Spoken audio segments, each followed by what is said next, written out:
बात करते हैं जम्मू कश्मीर विधानसभा चुनाव के दूसरे फेज की वोटिंग की, जो आज बढ़ चढ़कर हो रही है। जम्मू संभाग के रियासी, राजौरी और पुंछ जिले के अलावा घाटी में श्रीनगर और बड़गांव जिले की 26 सीटों पर आज 239 उम्मीदवारों की किस्मत मैदान में है।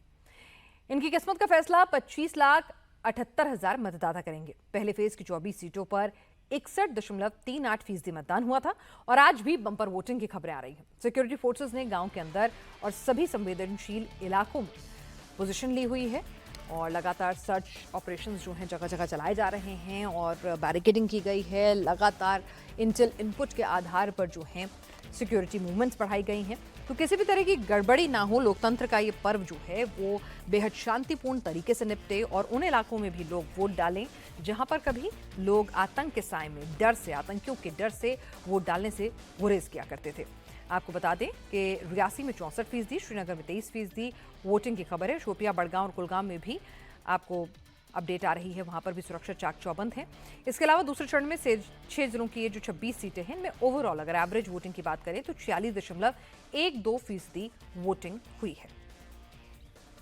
रियासी में 64%, श्रीनगर में 23% वोटिंग हुई है। गांदरबल में 49% वोटिंग हुई है। राजौरी में 59% वोटिंग हुई है। 26 सीटों पर यह वोटिंग चल रही है। दूसरे चरण में जम्मू कश्मीर में अब तक एवरेज, अभी वोटिंग में अभी टाइम है, आप देखिए कि अभी भी लगभग 2 से 3 घंटे का वक्त बचा हुआ है, क्योंकि आंकड़े जो होते हैं वो आधा 1 घंटा पहले के होते हैं। तो उस हिसाब से अगर देखा जाए तो अभी भी ये वोटिंग परसेंटेज इंप्रूव होगा, इसकी उम्मीद जताई जा रही है। जम्मू कश्मीर में आपको बताएं कि 10 साल बाद चुनाव हो रहे हैं। 10,370 हटने के बाद ये पहली बार चुनाव हो रहे हैं और ऐसे में लोग जिस तरह से पहले लोकसभा चुनाव में हमने देखा था कि लोगों ने बढ़ चढ़कर हिस्सा लिया था और उसके बाद अब जिस तरह से लोग लोकतंत्र के इस हिस्से में शरीक हो रहे हैं और अब वो 370 पार्टियां भले ही अपने एजेंडे के हिसाब से बनाने की कोशिश करें, लेकिन जब ग्राउंड जीरो पर जाकर रिपोर्टर्स बातचीत कर रहे हैं, कह रहे हैं भाई हमें नौकरी चाहिए, इंफ्रास्ट्रक्चर चाहिए, लाइट, बिजली, पानी जैसे आम आदमियों की दिक्कत होती है, वही हमारी भी दिक्कत है। लेकिन इस बीच पार्टियां भी पूरा जोर शोर लगा रही हैं। 3 चरणों में जम्मू कश्मीर में मतदान होने हैं, तीसरा चरण अभी बाकी है और इसीलिए प्रचार प्रसार भी खूब हो रहा है। जम्मू कश्मीर में दूसरे चरण की वोटिंग के बीच राहुल गांधी भी पहुंचे हुए हैं और चुनाव देखने के लिए 16 अलग अलग देशों के कई राजनयिक भी वहां पर मौजूद हैं। ये बड़ा डेलीगेशन श्रीनगर के साथ साथ बड़गांव के पोलिंग बूथ पर भी चुनाव देखने के लिए पहुंचा। इनकी इस यात्रा का इंतजाम विदेश मंत्रालय ने करवाया है। विदेशी मेहमानों में अमेरिका, रूस, यूरोपीय संघ के प्रतिनिधि शामिल हैं। जिन देशों के राजनयिक चुनाव देखने के लिए आए हैं उनमें अमेरिका, मैक्सिको, गुआना, दक्षिण Korea, Somalia, Panama, Singapore, Nigeria, Spain, दक्षिण Africa, Norway, Tanzania, Rwanda, Algeria, Philippines के दिल्ली स्थित मिशन के राजनयिक डिप्लोमैट्स जो हैं वो पहुंचे हैं। हालांकि इस यात्रा को लेकर विवाद भी हो रहा है। नेशनल कॉन्फ्रेंस और पीडीपी मोदी सरकार पर ही उल्टे निशाना साध रही है। विरोधी पार्टियां कह रही हैं कि भाई जब जम्मू कश्मीर के मुद्दे पर अगर कोई अंतर्राष्ट्रीय पटल पर टिप्पणी करता है तो आप इसे अपना आंतरिक मामला बताते हैं, अभिन्न अंग कहते हैं, तो विदेशी राजनयिकों को कश्मीर चुनाव के दौरान क्यों लाया जा रहा है, क्या दिखाने की कोशिश है? समझ में नहीं आता। यही लोग जब जम्मू कश्मीर के बारे में कमेंट करते हैं तो गवर्नमेंट ऑफ इंडिया की तरफ से बयान आता है कि जम्मू कश्मीर जो है वो हमारा अंदरूनी मामला है, इस पर दूसरों की दखल नहीं होनी चाहिए।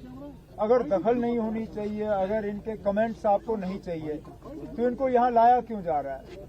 बाहर के डिप्लोमेट्स को लाया जा सकता है। तो मुझे ये बताएं ना, बाहर के जर्नलिस्ट को इजाजत क्यों नहीं दी जा रही है?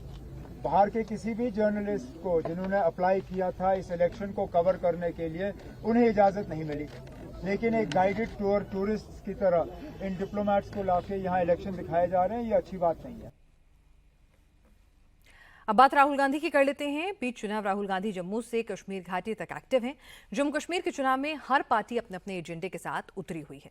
सबसे बड़ा मुद्दा आतंकवाद का है। धारा 370 हटाए जाने के बाद घाटी से आतंकी और पत्थरबाजी की घटनाएं करीब करीब खत्म हो चुकी हैं, जिसका क्रेडिट बीजेपी लेना चाह रही है। दूसरा बड़ा मुद्दा 370 की बहाली, पूर्ण राज्य की बहाली का है। पीडीपी, नेशनल कॉन्फ्रेंस ने इसे एजेंडा बनाया है। और तीसरा मुद्दा जो है पूर्ण राज्य के दर्जे का, ये एजेंडा कांग्रेस का है। राहुल गांधी बार बार यही बात दोहरा रहे हैं। आज जम्मू में भी राहुल ने यही बात की। आपका लोकतांत्रिक हक आपसे छीन लिया गया है और आज जम्मू कश्मीर को जम्मू कश्मीर के लोग नहीं चलाते हैं। आज जम्मू कश्मीर को दूसरे स्टेट के लोग चलाते हैं। ये हिंदुस्तान की हिस्ट्री में पहले कभी नहीं हुआ है कि किसी स्टेट से हमने उनका अधिकार छीन लिया और स्टेट को यूनियन टेरिटरी में बदल दिया। पहली बार हुआ है। और मैं सही बोलूं तो ये कभी नहीं होना चाहिए, किसी और स्टेट के साथ ये कभी नहीं होना चाहिए। और मैं आपको यहां गारंटी देता हूं कि अगर बीजेपी ने आपको स्टेटहुड नहीं दिया तो हम विपक्ष में हैं, हम इंडिया गठबंधन का पूरा दम आपको स्टेटहुड दिलवाने में लगा देंगे। पार्लियामेंट का इस्तेमाल करेंगे, लोकसभा का इस्तेमाल करेंगे, राज्यसभा का, सड़कों में उतरेंगे और हम आपको जो आपका हक है वापस दिलाएंगे। और अगर किसी कारण बीजेपी ने नहीं माना तो फिर हम पहला काम, जैसे ही इंडिया गठबंधन की सरकार बनेगी, जो बनने जा रही है, पहला काम हम जम्मू और कश्मीर के लोगों को स्टेटहुड देने का करेंगे। लेकिन यहां एक ट्विस्ट है। जम्मू कश्मीर में राहुल और अब्दुल्ला फैमिली साथ हैं। कांग्रेस और नेशनल कॉन्फ्रेंस का अलायंस है। इसके बावजूद बारामूला के सोपोर में राहुल की रैली से पहले उमर अब्दुल्ला का एक बड़ा बयान आता है। उमर अब्दुल्ला ने राहुल गांधी के कैंपेन को लेकर ही सवाल उठा दी। नसीहत दी कि राहुल गांधी को जम्मू रीजन पर फोकस करना चाहिए। बड़ी अच्छी बात है ना, good. I hope that after Rahul is done campaigning in 1 or 2 seats in Kashmir, he focuses in Jammu. Ultimately, what the Congress does in Kashmir is not that important. What the Congress does in Jammu is important. And unfortunately, Congress hasn't done as much in the plains of Jammu as we would expect them to do. The lion's share of the seats that the alliance gave in Jammu was to the Congress party. Yet the Congress's campaign in Jammu is yet to begin, and there are only 5 days of campaigning. So I hope that after Rahul is done campaigning on this one seat in the valley, the Congress focuses all its attention in the plains of Jammu. चलिए, दोनों साथ साथ हैं, लेकिन कहीं friendly fight कर रहे हैं तो कहीं इस तरह के बयान सामने आकर दोनों कितने मन से मिले हुए हैं ये साफ उजागर कर रहे हैं।